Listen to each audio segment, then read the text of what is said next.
Hello there, Sarah from 17 once again, introducing you to my Ninja Gaiden Sigma Beginner's Guide to Master Ninja. This is chapter 13 and this is the path to Zarkhan. So, I don't like this level and I'm not going to, feather over the fact that I just believe it to be a pretty bad level. And the main motivation behind my personal feelings is there's a lot of swimming involved, and the swimming in this game is not great. It's not bad, and it's done well enough that I don't hate it as much as I hate the swimming in Ninja Gaiden 2, but it's just so unnecessary. And I know ninjas kind of have this reputation for being able to run on water and like fucking do crazy, wicked ninja things, but we don't have to see that. We don't have to play that. And if I was in the boardroom when somebody said, let's put a water level in, I would have probably been like, why? Because it brings up a whole host of problems, and there's not many real solutions. And the first one is this: the water itself wouldn't be too bad, but it's filled with these annoying fish, and the fish do stop spawning. They just take forever to do that, and I don't really think it's cool, like eliminating all the enemies in a pool of water before you can swim in it, because it seems to be an unnecessary way to lengthen a game. And I mean, this is a pretty long game as it is, especially depending on how fast you go through it, but it just, to me, this has all the feeling of filler. It just feels like something that's intentionally here to lengthen the last third of the game. But luckily enough, for the most, it's easy. And if you've been getting, your ass kicked or having a rough time up to this point, then this level is not going to challenge you that much. There's a couple of new enemies introduced. These dudes here that we've been fighting all the way through the game, the laser turret guys, they're not too bad on the water, especially you'll notice I'm using the windmill shuriken. And if you can just keep running around and throwing the shuriken and make sure that you're tapping the A button to bounce across the water, you can generally evade any attack that they do. Then you can get on a piece of land like this and then just shoot at the fish. A couple rooms from here there's also going to be these like sea people or seamen or mermen or whatever you want to call them, and I've never actually been hurt. I don't think. And I know I've never really been seriously hurt by this enemy. I don't even think I've seen it attack. It fires bubbles, I believe, but suffice to say, it just kind of floats there waiting for you to come to it, and I just bounce back and forth throwing windmill shurikens at it, and it dies, and I've never really had any issue with them, so hopefully you won't either. And if you thought water filled with enemies wasn't gay enough, we'll have some underwater swimming obstacle courses with spike pits, because doesn't that sound fun, kids? But yeah, some days it just makes me wonder what the fuck were the development team smoking when they came up with some of this stuff. And the funniest part about the entire equation is this level was worse on the original Ninja Gaiden. But here's a Muramasa statue that probably wasn't there on the original, and there's an opportunity to buy anything that you're lacking. You'll notice that I have a lot of essence now, so I'm pretty much in the mood that if I get to a boss or a fight that I can't do skillfully or, well, I can just spam items and get past it. And if you've managed to get this far, I do believe that you'll beat the game, because the first level is the hardest by far. If you can do those ninja rooms, then you will be able to push on through the entire game. I mean, there's a couple of gauntlets coming up that are challenging, but nothing's going to compare to the way that those ninjas can shit stomp you as I get perforated on my way through that tunnel.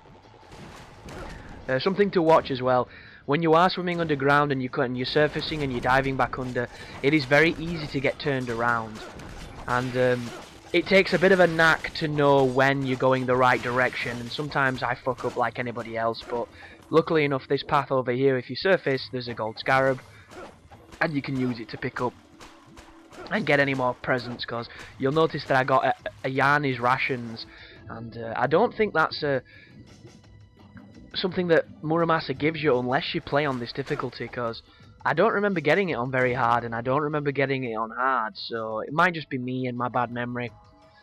But in this room there, the reason I was stood still and I wasn't moving forward is because I knew there was going to be a fight that spawns. And the fight that spawns on Master Ninja is actually a lot easier than the one that spawns on Very Hard, because there's no ghost fish.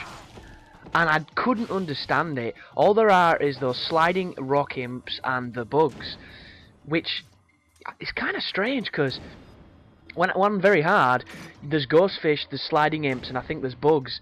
There might be less, but in any situation when there's ghost fish, they can make it an absolute fucking pain in the ass, because they grab you. If the ghost fish grab you, it can be a nuisance to get them off, and it allows other enemies to beat you up while they're on you. It's just one of those things. And ghost fish on their own, once you've played the game enough, are not too bad. They're not a fun enemy, and I don't know why they exist, but as soon as you combine it with any other creature, then they become a douchebag.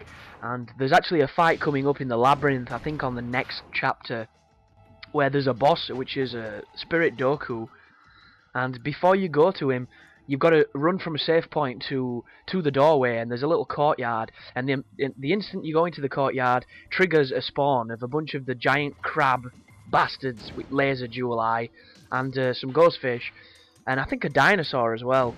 And if those ghost fish grab you, you're fucked, because you're going to lose half your life before you've even hit the doorway. And as soon as you go through the doorway, there's a boss with ghost fish. So it's just, you know, like, can we make it as bullshitty as we possibly could think? Yes, we can.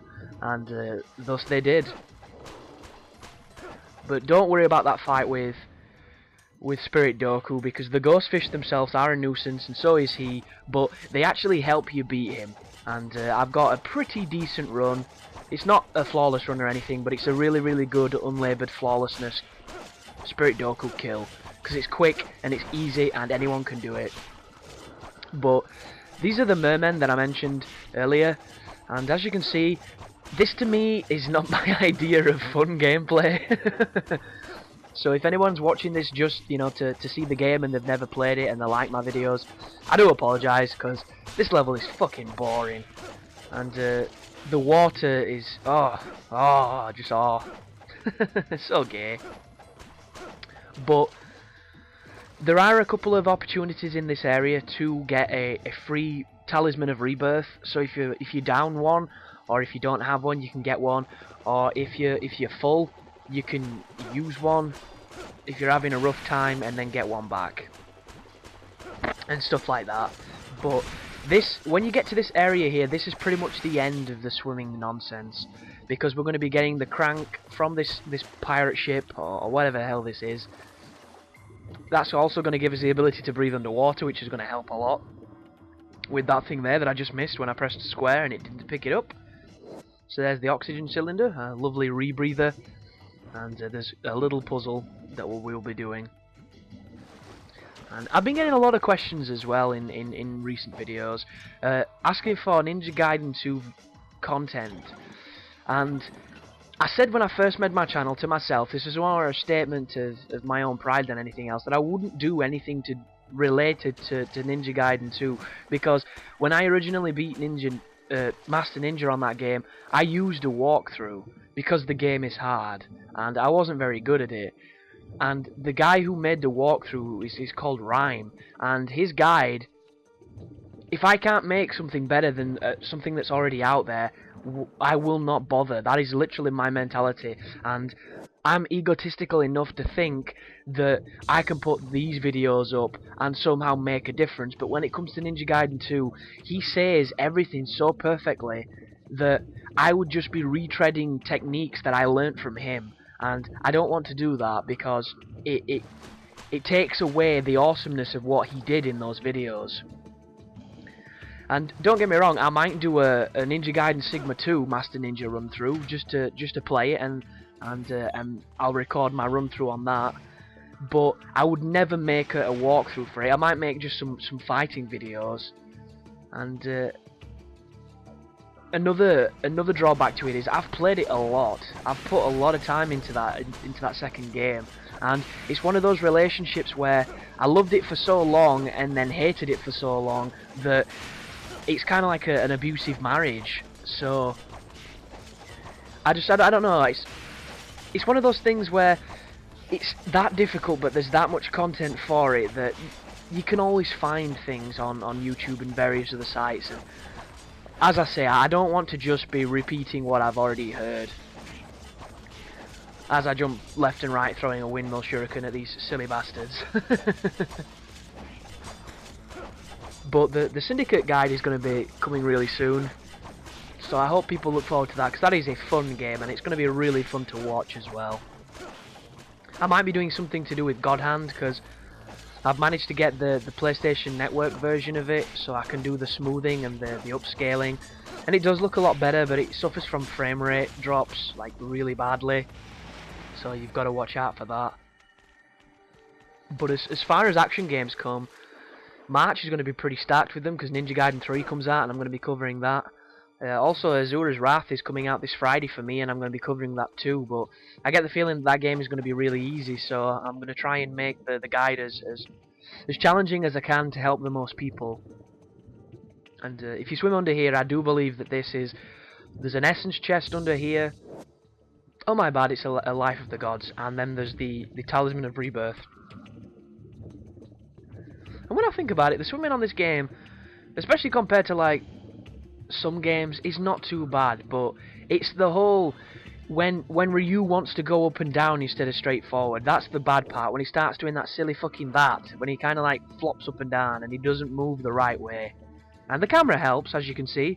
Camera's fantastic in this game. It's an absolute mastery of camera techniques, as I try to swim out of this fucking room and cannot do it. Thank you, camera, let me out. There we go. But we are coming to the end of this game, and the last chapter, well, not the boss chapter, because the boss chapter is fucking easy, really. I don't have a graceful fight against him, but I know that if I played it enough, I could get really good at that boss, because he's only got a couple moves that you want to watch out for, and as soon as you see those openings, you can strike him. But the level before, my goodness, is that shit rough. That is a challenging level. But now that I've done that, we can then swim through the crack, and it's going to lead us into the room where the Bone Dragon fell. So it's going to lead us into the underground area that we were fighting those crazy zombie archer guys and axe dudes. But bit of mid-level loading, because you know this is a poorly optimized game. Fucking hell, 2 bits of mid-level loading. You can tell I've not played this in a while, because I'm so impatient when it comes to loading. I don't know about your guys, it just, especially a game that looks like this, because this is not pushing the power of the PlayStation 3. It makes me wonder if they didn't have a decent enough grasp on the hardware to make it more streamlined. But if you've not picked up the golden scarab in this room, it's usually on one of the shelves, on one of the like beds or whatever the hell they are, where corpses usually lay. There's also one coming up that you can only get on this section, and it's in the room with the sarcophagus where we got the skull key. And you have to swim to the top of the room, and you should see me do it because I do know about it. But I do not, unfortunately, know where all the scarabs are, so I've never got the lightsaber. I've never got the Dark Dragon Sword either. I've used it in mission mode, and it's a ridiculously powerful weapon, but I've never had the pleasure of, you know, smacking the last boss with it or something like that. But just keep listening to the contrived music, keep swimming, and this is the room where you could farm the ghost fishing before, and this is the sarcophagus room, so if you swim upwards, you will see a lovely shimmering gold, lovely bit of incandescent brass, and there it is, as I'm really struggling to swim up, because the controls are decent enough, but not quite brilliant. And what is going to happen here is you're going to be swimming back into the room where the room before Alma, where the lift was, and the save point in that room had that strange mechanism that we couldn't touch. Well, thanks to the joy of a little bit of backtracking and plot development, we can now touch it, and it's going to lead us up into a courtyard where Zarkhan is and where Doku is waiting for you. And if you've got any, you know, apprehensions towards Doku because of that Chapter 2 fight, do not worry, the guy is an absolute piece of piss. On the harder difficulties, he will have some ninjas with him, but they will only bring around his demise that much more quickly. So, the strategy you're going to be seeing in the next video is kill the ninjas with a Izuna drop, and then use their essence to do an ultimate technique against Doku. You can use the Dabi, you can use the UF, If he's got some range from you, I would recommend using the Derby. If you're close to him, use the UF and watch him die. But you'll see that in the next video, folks. So thanks for watching, and you take care now.